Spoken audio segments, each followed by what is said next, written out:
Halo semuanya, selamat datang kembali di channel FT Share.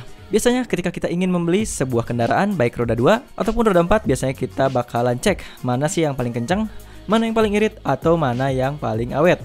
Dan ketika kalian sedang melihat spesifikasinya, pernah nggak kalian merasa bingung dengan adanya varian air cooled, oil cooled, dan juga water cooled, yang pastinya bakalan bikin kita bingung kira-kira yang mana sih yang paling bagus? Karena kayaknya kalau kita lihat semua sistem pendingin masih terus diproduksi hingga saat ini, bener nggak? So, daripada penasaran tanpa berlama-lama, sekarang kita langsung masuk aja ke inti pembahasannya. Air cooled, oil cooled, dan juga water cooled merupakan sistem pendingin yang terdapat di setiap kendaraan, baik di kendaraan roda 2 dan juga kendaraan roda 4. Tapi sebagai catatan, walaupun prinsip kerjanya sama, di video kali ini kita bakalan lebih berorientasi untuk kendaraan roda 2 dulu. Cooling system pada dasarnya berfungsi untuk menjaga temperatur mesin agar tetap stabil dan tidak overheat. Tujuannya agar mesin motor tidak cepat rusak. Tapi dari ketiga cooling system yang kita bilang tadi, yang mana sih kira-kira yang paling baik? Oke, ketika mesin kita mengalami panas yang berlebih, panas tersebut harus sesegera mungkin dinetralisir agar mesin kalian tetap aman dan tidak rusak. Salah satu cara yang bisa kalian lakukan adalah dengan cara mengarahkan udara panas keluar dengan menggunakan sistem air cooled. Air cooled sangat mudah untuk dilihat. Jika kita lihat pada sebuah mesin, tepatnya pada bagian silindernya akan terdapat sebuah fin atau sirip yang terbuat dari plat logam tipis. Kurang lebih mirip-mirip lah dengan heatsink yang ada di komputer. Nah, sirip tersebutlah yang memiliki fungsi untuk mendinginkan mesin. Pendinginan air cooled biasanya terdapat pada mesin berkapasitas rendah, seperti pada kendaraan berkapasitas 125 cc atau di bawahnya. Atau bisa juga pada kendaraan dengan nilai kompresi yang rendah, atau yang biasanya masih pakai bahan bakar sekelas premium. Cara kerja dari air cooled sendiri merupakan mekanisme yang paling sederhana, karena mekanisme ini mengandalkan proses alami ketika motor sedang berjalan. Udara akan melewati sirip, dan pertukaran suhu panas yang mengalir keluar mesin pun terjadi. Sesimpel itulah untuk mekanisme kerjanya. Nah, untuk kelebihannya, jelas yang pertama irit, mulai dari proses produksinya, perawatannya, dan juga sangat ringan. Tapi untuk kekurangannya, sistem pendinginan seperti ini kurang cocok dipasangkan pada kendaraan performa dengan kapasitas dan kompresi yang tinggi. Itulah mengapa motor-motor sekarang banyak yang sudah beralih menggunakan radiator walaupun ber-cc kecil. Sistem pendinginan selanjutnya adalah water cooled atau sistem pendinginan cairan. Udah kebayang ya, untuk mekanismenya jelas akan menggunakan air sebagai media transfer panas. Kebalikannya dari air cooled, sistem pendinginan ini biasanya dipasangkan di motor kelas performa, berkapasitas besar atau kendaraan yang menggunakan bahan bakar dengan nilai RON atau oktan yang tinggi. Yang ujung-ujungnya bukan lain ya masalah kompresi lagi. Untuk cara kerjanya, proses pendinginannya akan dimulai ketika water coolant mengalir masuk ke ruangan mesin.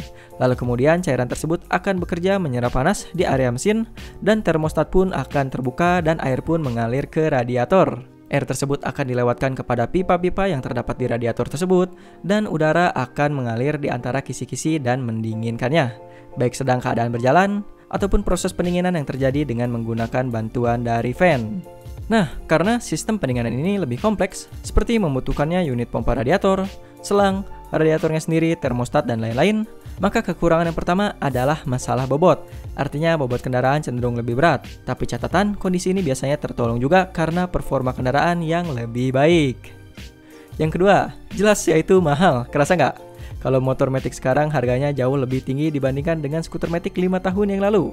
Alasannya, selain karena dampak inflasi, ya karena penyematan teknologi yang semakin kompleks, salah satunya radiator ini. Dan untuk kekurangan terakhir, sistem pendinginan radiator adalah sistem pendinginan yang paling sering membuat sang pengguna kecolongan. Yang justru untuk pengguna orang awam, sistem pendinginan ini paling jelek menurut kita karena sekali terjadi leaking dan material komponen yang kurang kuat, maka akan seketika menghancurkan mesin. So, untuk teman-teman yang merasa masih awam terhadap kendaraan, terutama kurang peka terhadap gejala trouble di jalan, pastikan untuk sering melakukan perawatan rutin.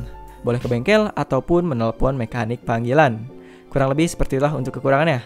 Sekarang gimana untuk kelebihannya? Untuk kelebihan dari sistem pendinginan ini adalah water cooled mampu menyerap udara panas berlebih secara efektif. Sewajar, biasanya sistem pendinginan ini dipasangkan di kendaraan untuk performa tinggi dengan nilai kompresi yang tinggi juga. Jenis pendinginan yang terakhir pada list kita kali ini adalah oil cooled, sebuah sistem pendinginan tua yang posisinya ada di tengah-tengah. Kalau kita lihat dari sisi performa, secara dasar dia hampir mirip-mirip seperti radiator. Tapi yang berbeda itu ada di saluran liquidnya aja. Karena sistem pendinginan ini akan memanfaatkan oli mesin sebagai media pendinginan. Sekarang untuk kelebihan dan kekurangannya. Dari kelebihan yang pertama, lebih bagus jika dibandingkan dengan model sirip atau fin alias air cooled untuk sisi performa. Tapi sayangnya nggak sebagus water cooling juga. Yang kedua, selain bagian silinder, bagian lain juga akan mendapatkan pendinginan karena oli mesin lah yang dijadikan sebagai media utama transfer panasnya. Dan yang ketiga, cenderung lebih minim perawatan karena pas kita ganti oli, otomatis ganti liquid pendinginannya juga. Ayolah bisa dibilang alias all in one. Oh iya, yang keempat, kalau ada leaking biasanya nggak sekaligus. Jadi masih bisa dipakai, tapi kalau sampai kecolongan masuk ke ranah kekurangannya. Yakni, pesta pura rusaknya semua komponen mesin yang mengharuskan penggunanya swapping dari ujung ke ujung mesin. Tapi jarang kejadian deh kayaknya.